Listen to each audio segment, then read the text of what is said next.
Entre une offre de logement qui est en baisse et une demande qui est en hausse, faut-il redouter de nouvelles tensions sur le prix des logements en France dans les prochaines années?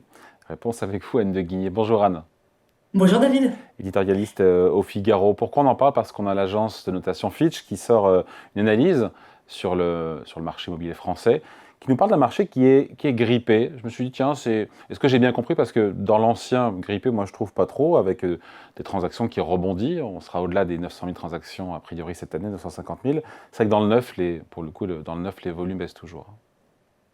Oui, c'est ce que dit Fitch. Et Fitch souligne le calendrier politique. David, ils sont là. Depuis le temps qu'on a parlé, on a tous bien compris. Les municipales arrivent. Et qui dit municipal dit gel, tension sur les permis de construire. Bon, on verra s'il y a un rebond après. Mais en ce moment, c'est vraiment particulièrement gelé. Et Fitch donc dit vraiment dans le neuf, vous avez à la fois la hausse du coût des matériaux, des normes renforcées. Et puis aujourd'hui, c'est très compliqué donc d'obtenir des permis de construire, donc après les échéances politiques. Et donc je cite Fitch, il nous dit que le marché est en forte baisse et ne devrait pas se redresser à court terme, donc les permis étant gelés dans de nombreuses communes. Donc rendez-vous peut-être fin 2026 pour une détente, mais on voit bien que plus structurellement, ça fait des années qu'on dit qu'en France, la grande difficulté du marché immobilier, c'est la construction. Et on voit bien qu'on est complètement bloqué. Pourquoi, David? Puisque grosso modo, tout le monde veut habiter un peu aux mêmes endroits, dans des zones très concentrées. Et on peut pas, dans les grandes villes, on voit bien voilà, la construction est assez saturée. Et puis, il y a donc toutes ces normes, ces difficultés de construire, une construction de plus en plus chère. Et et là-dessus, il faut reconnaître aussi une grande timidité des gouvernements successifs pour tenter de faire quelque chose, essayer peut-être de lancer des programmes. C'est aujourd'hui très compliqué de lancer des programmes onéreux. Il y a toujours beaucoup, évidemment, il y a toujours beaucoup de protestations.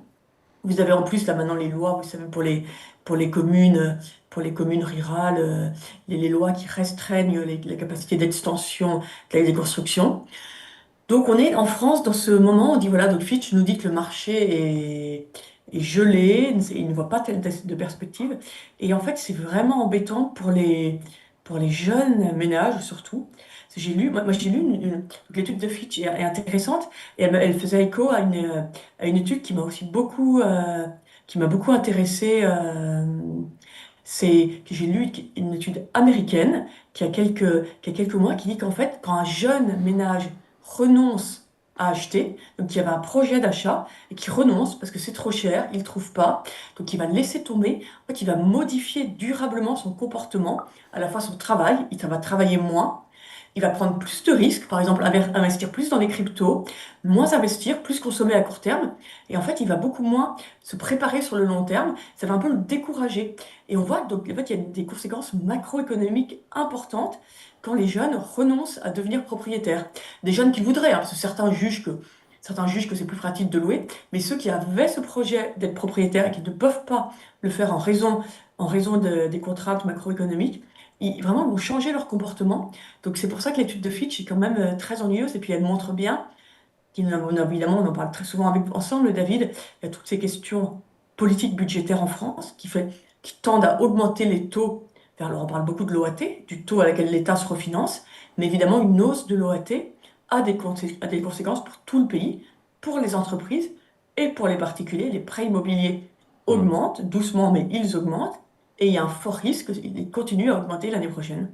Ouais, c'est vrai que du côté des taux d'emprunt, vous avez raison, Anne, il n'y a pas de soutien à attendre du fait de ce qu'on commente et des incertitudes politiques qui maintiennent Non, les pas taux vraiment. souverains à des niveaux élevés, donc qui n'apportent pas ce bol d'oxygène aux emprunteurs.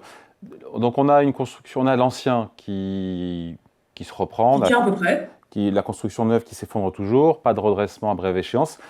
Fitch qui nous dit que, s'agissant des prix, ça ne devrait pas trop bouger sur 2026 et 2027. Ouais, Fitch, ça donne il se mouille pas beaucoup, une échelle entre +1 et -1. Mais ce qui est étonnant, c'est qu'on attendait quand même une baisse des prix. Les prix ont beaucoup augmenté, notamment dans les grandes villes. Et donc, il n'y a pas de détente en vue. Il n'y a pas de détente en vue avec des taux qui augmentent. Au final, ça renchérit, l'immobilier l'achat reste très cher. Et c'est vrai que la détente qui est attendue, il y a eu une légère baisse, mais vraiment, on va rester dans l'épure. Et donc, Fitch, en fait, dessine. Et c'est vrai que quand on regarde de loin ce que dessine Fitch, c'est vraiment oui, ils disent un marché un peu gelé. Mais ce qui est intéressant, c'est que ça, c'est de soulever de soulever le capot. Et, et ce qu'ils soulignent vraiment, c'est qu'en raison de cette crise de la construction, on peut aller vers des années beaucoup plus difficiles. Pour l'instant, ça tient vaille que vaille. Donc,